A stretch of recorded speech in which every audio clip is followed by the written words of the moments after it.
Assalamualaikum warahmatullahi wabarakatuh. Di sini saya akan melanjutkan materi yang kedua dan ketiga. Yang kedua itu mengenai informasi atau data supervisi, yang ketiga mengenai sumber data supervisi. Yang materi kedua terlebih dahulu, informasi atau data supervisi. Ada tiga ya informasi atau data supervisi itu. Yang pertama data tertulis, yang kedua data berbentuk suara, yang ketiga data berbentuk gambaran atau grafis. Saya akan menjelaskan satu persatu mengenai ketiga informasi atau data supervisi tersebut. Yang pertama data tertulis. Data tertulis di sini tuh terdapat di dalam berbagai arsip dan dokumen yang dimiliki oleh sekolah, baik yang disimpan di kantor tata usaha, oleh guru mata pelajaran, oleh wali kelas, dan oleh siswa itu sendiri. Serta angket yang diisi oleh responden diklasifikasikan juga sebagai data tertulis. Yang kedua, data berbentuk suara dan makna bahasa yang dikeluarkan oleh siapa saja yang disengaja oleh pelakunya dalam bentuk pidato, pembicaraan santai, pendapat atau usul, sanggahan atau bantahan, dan dapat juga berupa jawaban ketika orang yang bersangkutan diwawancarai oleh wawancara. Jadi data berbentuk suara itu data yang dihasilkan dari wawancara. Yang ketiga data berbentuk gambaran atau grafis yang ditangkap oleh indera penglihatan, seperti misal kita sedang mengamati cara mengajar guru di kelas. Selain itu juga sedang mengamati perilaku siswa ketika saat ada di kelas.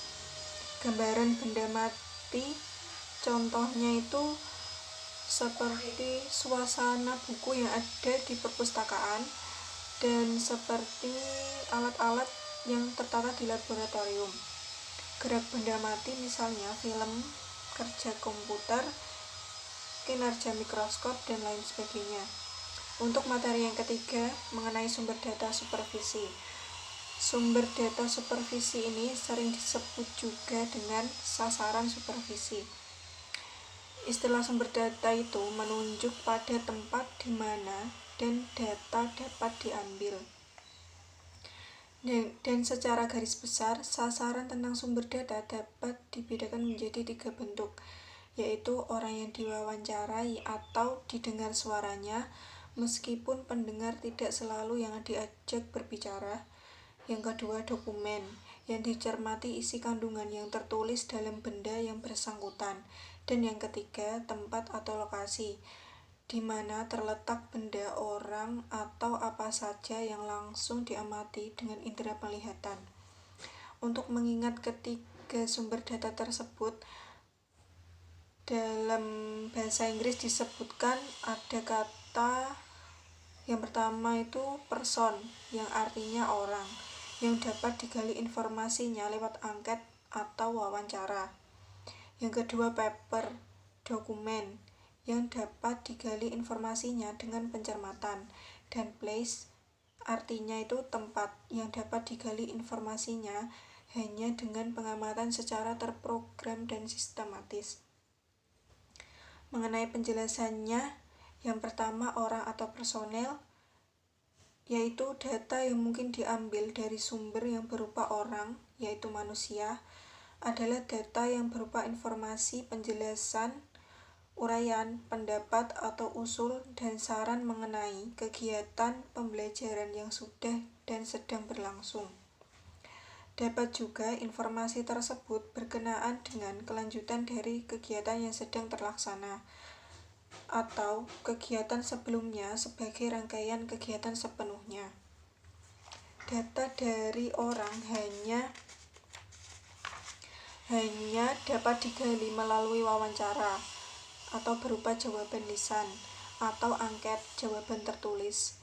Yang kedua, dokumen. Yang dimaksud dengan dokumen di sini tuh pembicaraan tentang sasaran atau sumber data ini bukan terbatas pada buku-buku pedoman atau arsip saja, tetapi semua hal yang mengandung tulisan gambar, tabel, bahkan simbol-simbol grafis yang lain.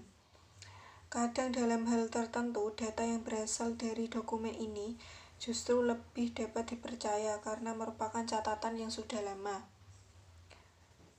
Selain itu, yang terakhir, sumber data yang terakhir, tempat atau lokasi. Tempat atau lokasi di sini itu merupakan sumber data dalam mengambil data supervisi ya. Istilah tempat dan lokasi dalam pembicaraan tentang sasaran atau sumber data dalam supervisi akademik ini sudah cukup jelas. Tetapi selain ruang tertutup atau ruang terbuka, termasuk dalam kategori tempat atau lokasi adalah benda yang ditempatkan di dalam sebuah ruangan atau tidak. Dan hal yang agak baru dan perlu diterangkan adalah kejadian. Misalnya kejadian ada sebuah kegiatan tari. Nah, tidak dapat dinilai dengan cara lain kecuali dengan mendatangi tempat atau lokasi di mana tarian itu sedang berlangsung. Yang menjadi objek tarian bukannya yang merupakan ekspresi dari orangnya. Dalam kunjungan kelas, sebagai sumber data adalah tempat, bukan personel guru. Karena pengawas mengumpulkan data tentang gerak-gerik atau kinerja guru di depan kelas, bukan wawancara guru. Demikian juga data tentang gaya kepala sekolah dalam memimpin rapat. Data yang diperlukan diambil dari pengamatan waktu rapat berlangsung. Mungkin itu yang dapat disampaikan dari kelompok 6. Kurang lebihnya kami dari kelompok 6 minta maaf yang sebesar-besarnya. Wassalamualaikum warahmatullahi wabarakatuh.